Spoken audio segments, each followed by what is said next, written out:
So, welcome to this edition of the Native News Update on this Monday, July 26th. I'm your host for today's program, Paul DeMain. Many of the stories read here can also be found at our website at IndianCountryNews.com. And here are the news stories for the day from the Associated Press and other Native news sources. A bill giving tribes more authority to combat crime on reservations has cleared Congress and is headed to President Barack Obama, who says he looks forward to signing it. Obama said the Tribal Law and Order Act, which passed the U.S. Senate, is an important step in addressing the unique public safety challenges that confront reservations. The Senate approved the measure during June.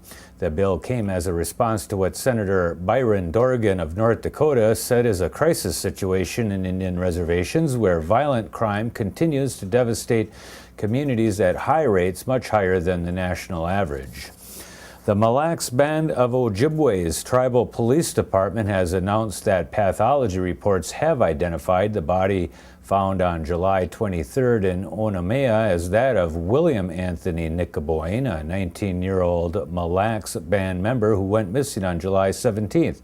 Tribal police also identified the two suspects being held on suspicion of second-degree murder as 20-year-old Joshua Boyd and 22-year-old Aaron James Bolio.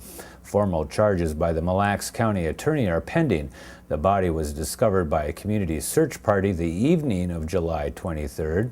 On Saturday, July 24th, tribal police and tribal DNR officers, assisted by the Minnesota State Patrol and the Oreilles Police Department, arrested the two suspects.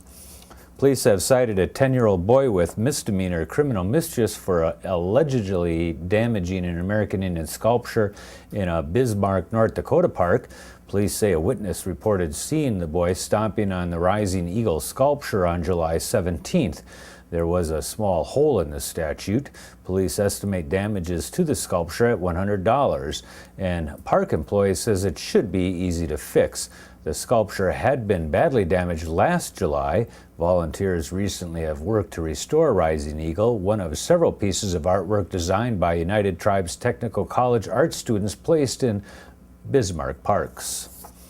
Elouise Cobell is still confident that Congress will approve a $3.4 billion settlement of the trust lawsuit in which she is the lead plaintiff, despite authorization being stripped out of a defense spending bill last week.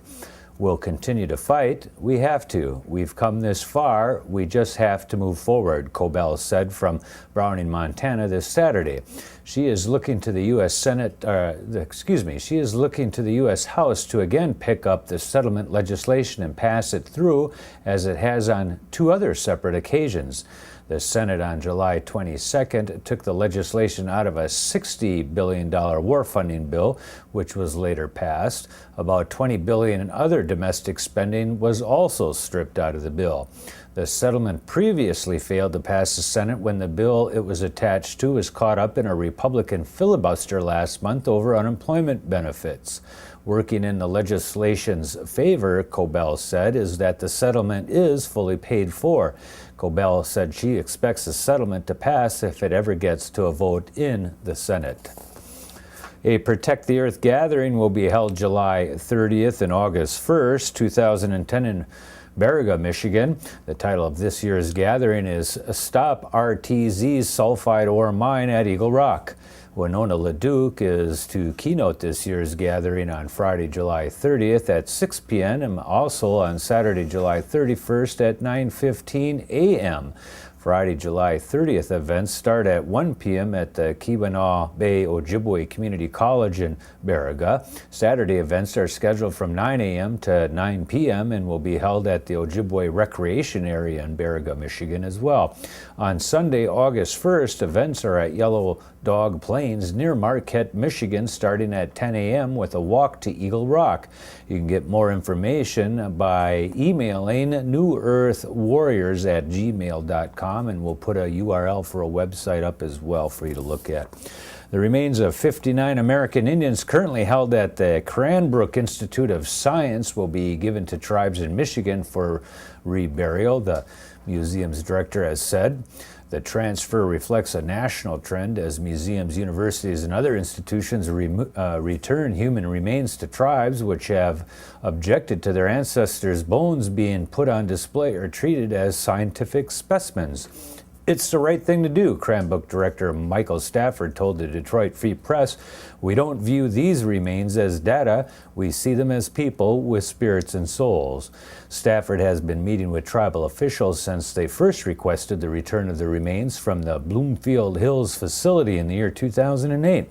The Little Traverse Band of Odawa Indians, representing a coalition of 13 Michigan tribes, will take possession of the remains and discuss burial arrangements with other tribes. The exchange will take place the first week in August, according to Stanford. A small Long Island-based tribe seeking federal recognition since the 1970s got some help July 21st from a sympathetic federal judge who ordered the Department of Interior to indicate within 10 days when it might rule on an 11th hour challenge to the tribe's efforts. The Southampton-based Shinnecock tribe was told in June that the Interior Department had approved the tribe's application for federal recognition pending a 30-day comment period, but a Connecticut-based group filed a challenge during July, contending it was seeking to protect the jobs of 18,000 casino workers in that state. They said the Shinnecocks failed to meet all the criteria for federal recognition.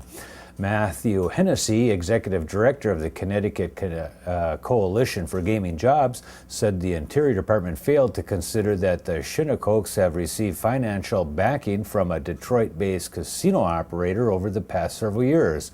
The challenge puts on hold final recognition for the Shinnecocks. Assistant U.S. Attorney Kevin Mullery said he did not believe the appeals board was operating under any specific timetable for the decision. Larry Gooms, a senior member of the tribal council, said after the court session that while members consider the Connecticut's group's challenge frivolous, he was pleased with the judge's lack of appetite for further delay. And that is the latest roundup of news from Indian Country on this edition of the Native News Update. We want to thank you all for joining with us. Please come back again soon. Miigwech.